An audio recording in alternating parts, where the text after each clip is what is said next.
Very rarely do you see a corporate film that makes you rethink how you work. But for me, one cinematographer created 3 different films that had a profound impact on my approach and my career. When I started making corporate films over 20 years ago, the goal was very simple: deliver as much corporate information as possible in the shortest amount of time. How much revenue the company generated, how many employees they had, how many offices around the world. The film really functioned more like a marketing brochure than a story. And every second mattered. 30 seconds if the audience wasn't really invested, maybe a minute, 2 or 3 minutes at the very most if we were lucky. Every second was filled with a voiceover or an executive reading a script, usually written by the marketing team. To the people moving through it, your building is filled with data about your business. I was delivering information, but I wasn't creating anything meaningful. And that sent me on the search that completely changed how I approach corporate films to this day. Well, in this video, I want to show you how 15 years ago, 3 films made me rethink everything and why they matter today more than ever. Let's dive right in. In 2009, cinematographer Vincent Laforet released Reverie, and it was one of the first films shot entirely on a mirrorless, the Canon 5D Mark II, and almost overnight, it changed the industry. Within a few days, it had over 2 million views, and for the first time, cinematic image quality wasn't reserved for Hollywood or massive cinema camera. It suddenly felt possible for a lot of us to create work that looked like it belonged on a much bigger stage. Even as the technology improved, I felt like my work just wasn't effective as it could be. At the time, I was working full-time producing recruitment videos for organizations across the country. The videos were interview-based, intentionally focused on authenticity, which already set them apart from most corporate videos being made then. But something was still missing. The work felt disconnected. So I started asking a simple question: how could I make these videos more effective for my clients and actually drive better results? Well, that question pushed me to start researching the best corporate videos I could find. And that's when I came across Vincent Laforet's work for the second time.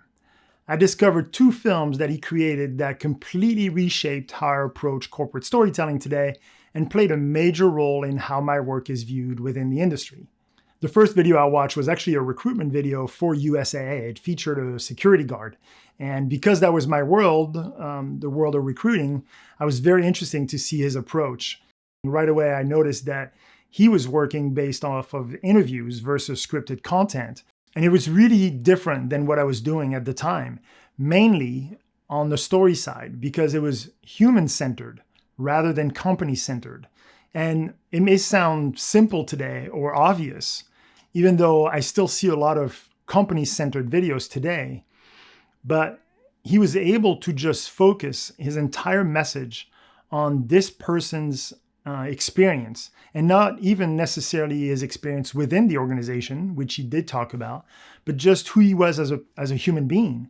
And it was kind of mind-blowing, because you just never even thought about let's talk about you as a person versus let's talk about the company that you work for. Instead of pitching the positive of that particular organization through numbers or statistics or the benefits that they provide, Vincent was able to take a personal story and make it so that it reflected directly on the quality of the organization. And that was just a huge mind shift.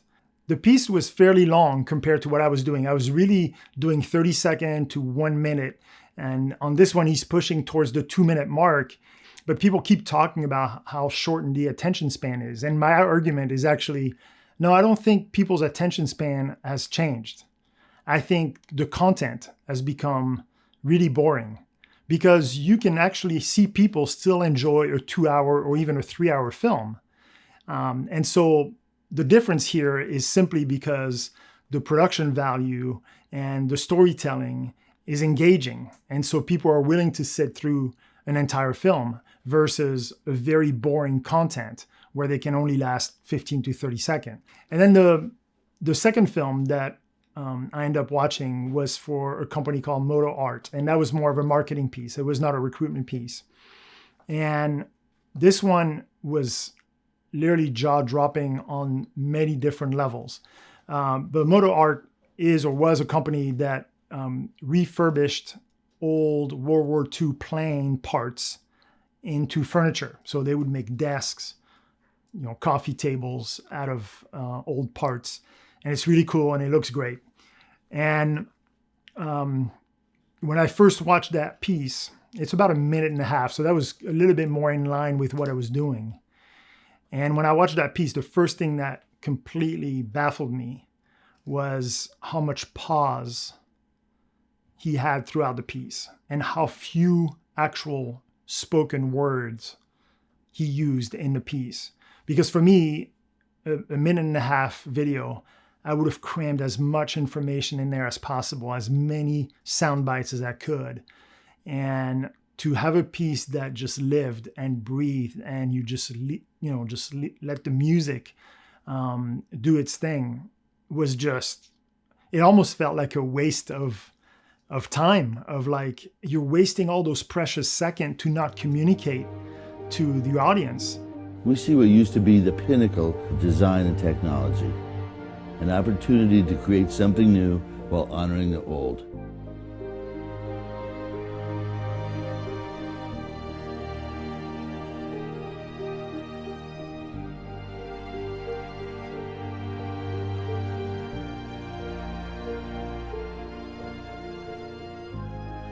It showed me that I didn't know anything about visual communication. And mind you, this is 10, maybe more, 10 years into my career. So I've been doing this full time for 10 or some years. And all of a sudden I realize, well, I don't know how to visually communicate. This whole time, I've been producing content that rely 100% on the sound, the spoken words. I was actually saying the same thing twice. I was communicating a concept through visuals, and then I was saying the exact same thing. Our values are compassion, integrity, respect, collaboration, leadership, excellence, and stewardship. And that's a mistake I still see in a lot of pieces today, where you may have an employee for a recruitment piece, again, for example, that says, well, this is a great place to work because we're very family oriented. And when they say that, you put a shot of a company picnic with all the families playing along. And so now you're saying the same thing twice. So you've wasted 10 seconds of audio, 10 seconds of visuals to communicate the exact same thing. And that's when it really started clicking in my mind, to a point where this is how I communicate to my clients. Hey, on a 30-second piece, I have 60 seconds to communicate.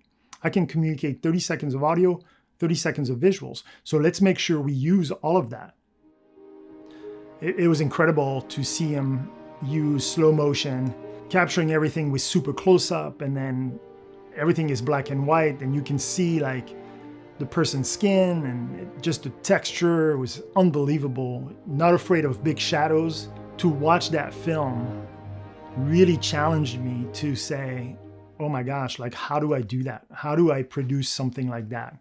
And it wasn't necessarily a technique. It was more being aware and being intentional.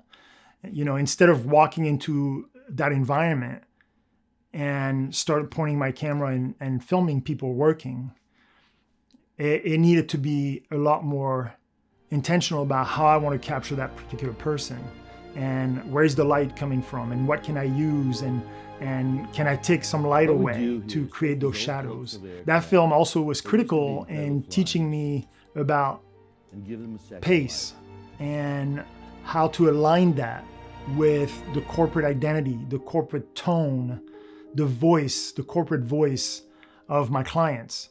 This particular film, is slow paced, right? And it matches with the use of slow motion, and it created this feel that is beautiful, just like their piece of furniture, that's elegant, that's modern. And so that's intentional. I would think. I wasn't there. I don't know Vincent Laforet, but I would imagine that those are things that were intentionally done to reflect who this company is. Understanding those things still took years of continuing to practice and to mold my skill set and my understanding of some of those things in order to get to some level of expertise, or at least a level where I felt comfortable with what I was delivering to my clients. When you're intentional about the story, the visuals, the pacing, and the space between the words, you're doing more than documenting information. And there's a quote by Werner Herzog where he says, "We're not garbage collectors," meaning we're not here to just record a vast amount of content just because. We have to be intentional about what we capture.